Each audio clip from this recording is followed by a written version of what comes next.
Vamos a regresar brevemente al tema de Caro Quintero. Le decíamos, ha sido extraditado a Estados Unidos después de que en 1985 fue acusado del secuestro, la tortura, el asesinato de Kiki Camarena, un agente de la DEA, de un larguísimo proceso en las cortes, las cárceles mexicanas, liberación, reaprehensión y de convertirse en el narcotraficante por el que más dinero se ha ofrecido, en ese momento el que más dinero se ofrecía en la lista de los más buscados del FBI.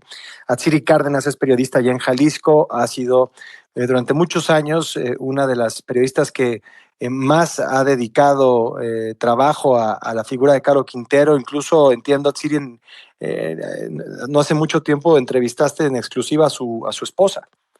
Es correcto, mucho gusto en saludarte, Enrique. Sí, era algo que me decía Diana Espinosa Aguilar, quien hasta hace 2 años era su esposa, luego tramitaron su juicio de divorcio.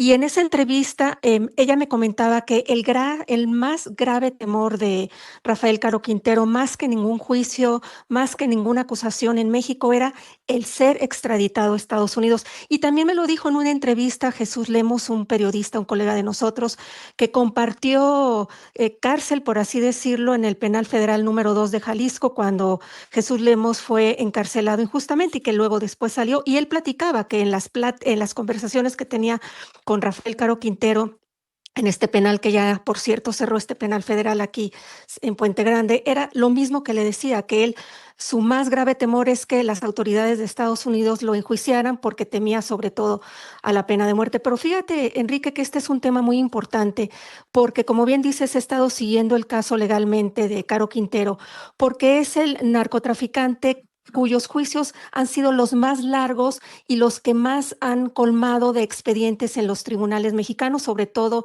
aquí en los juzgados federales de Jalisco. Lo que me han explicado expertos en extradición es que nadie puede ser juzgado 2 veces por el mismo delito, como lo sabemos, si es que el único argumento legal por llevárselo a Estados Unidos fuese el asesinato del exagente de la DEA en 1985, Kiki Camarena, ¿no? Porque si fuera por otros delitos ya prescribieron. Entonces hay como toda una batalla legal de cuál habría sido en estos momentos el por qué se lo llevaron, porque todavía en tribunales mexicanos hay muchos juicios en curso para que a él no se lograra la extradición. Recordemos que esto comenzó hace 40 años cuando él fue arrestado en Costa Rica en 1985 y fue sentenciado entonces 4 años después a 40 años de prisión. Pero justamente cuando él cumplía 28 años, 4 meses y 5 días en diversas cárceles de México, fue finalmente liberado, como bien tú dices, por un tecnicismo que básicamente la Procuraduría General de la República no acreditó que Camarena fuera un diplomático cuando su asesinato. Por eso su caso se litigó en tribunales equivocados y había que liberarlo. Él salió incluso no de un penal federal de Jalisco donde había estado, sino que ya lo habían movido a un penal estatal de Jalisco, aquí de Puente Grande. La Corte Mexicana luego revocó esa decisión ordenando su recaptura, que fue la que sucedió, como bien dijiste tú, en Sinaloa, en Choix, perdón, en Sonora, en el 2022. Desde entonces, todos los que nos dedicamos a hacer un poco de investigación periodística en temas legales, estábamos muy atentos a todos los juicios que él iba metiendo contra la extradición y te reitero, tenía muchos juicios abiertos contra la extradición. Recordemos que, por ejemplo, en el caso de Ovidio Guzmán se lo llevaron todavía sin que se terminaran los juicios abiertos que tenía de extradición. Entonces, a nivel jurídico es muy interesante lo que está sucediendo porque no solamente tenía juicios abiertos y sentenciado por el caso de Kiki Camarena, también por otros asesinatos, por ejemplo, aquí en un restaurante donde había confundido a unos entiendo que gente que estaba invitando a cuestiones de religión puerta por puerta. Caro Quintero lo acusa a la Fiscalía, o lo acusa en ese entonces la Procuraduría General de la República de que lo estaban siguiendo y que eran agentes de la DEA y también los mandó a asesinar. También por eso ya tenía, en aquella ocasión, fíjate nomás, Enrique, que lo sentenciaron a 199 años de prisión. Y también tenía otros juicios por modalidad de plagio, secuestro, en fin. Entonces esto va a dar mucha información jurídica en las próximas horas, porque bueno, para nosotros los periodistas de investigación jurídica es si tenía juicios abiertos contra la extradición en tribunales Déjame federales. Hacer una breve pausa, Atsiri, y regresamos para cerrar esta idea en un segundito. Volvemos aquí.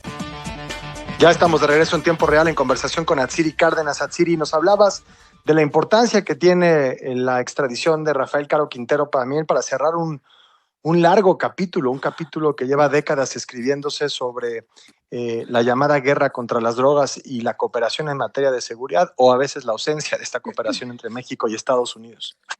Bueno, es que también recordemos, Enrique, que Rafael Caro Quintero, junto con Ernesto Fonseca y Miguel Ángel Félix Gallardo, formaron el primer cártel en el país, que es el extinto cártel de Guadalajara. De hecho, Ernesto Fonseca fue sentenciado y ya terminó de cumplir su sentencia en un arresto domiciliario, y Miguel Ángel Félix Gallardo todavía está cumpliendo su sentencia aquí en Guadalajara. De hecho, en un penal estatal, no sé si recuerdas, hace algunos años, sus abogados no lograron sacarlo y todavía está en litigio, que no hay un brazalete para él, para que pueda seguir con su reclusión en su domicilio. Pero toda esta importancia que tú mencionas, yo he tenido a la vista, y algunos documentos todavía los tengo en mi poder, de sentencias de amparo de tribunales federales donde podemos constatar que, por ejemplo, la Cancillería mexicana ya ha negado en el pasado el haber entregar en extradición a Rafael Caro Quintero, justamente por ya ser sido condenado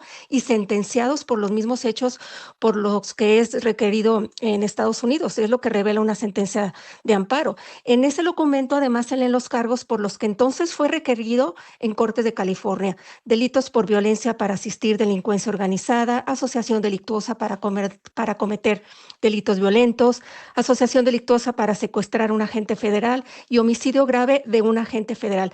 Pero recordemos que no solamente en febrero del 85 lo que se les acusa fue la muerte del agente de la DEA, también de su piloto, que es algo que también, de su piloto Alfredo Zavala Velar, que es algo que los familiares han comentado en los últimos años, que no han encontrado una sentencia justa por esta muerte cuando sus cadáveres fueron encontrados Sí.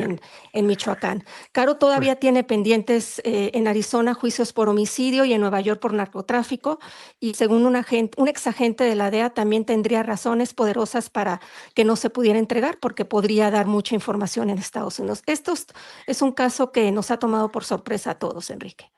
Pues sí, como dices, el momento en el que se toma esta decisión, que no es una casualidad, si se ve en el contexto de pues, décadas de procesos legales, juicios, decisiones políticas, jurídicas que han ido, que han ido acompañando a esta decisión hasta este punto. No solo lo de Caro Quintero, también ya escuchábamos a Javier Garza hablar del caso del Z40 y el Z42, que llevaban 10 años, entiendo, pues en una situación similar. Muchísimas gracias, Atsiri Cárdenas. Te mando un abrazo. Muy buenas tardes.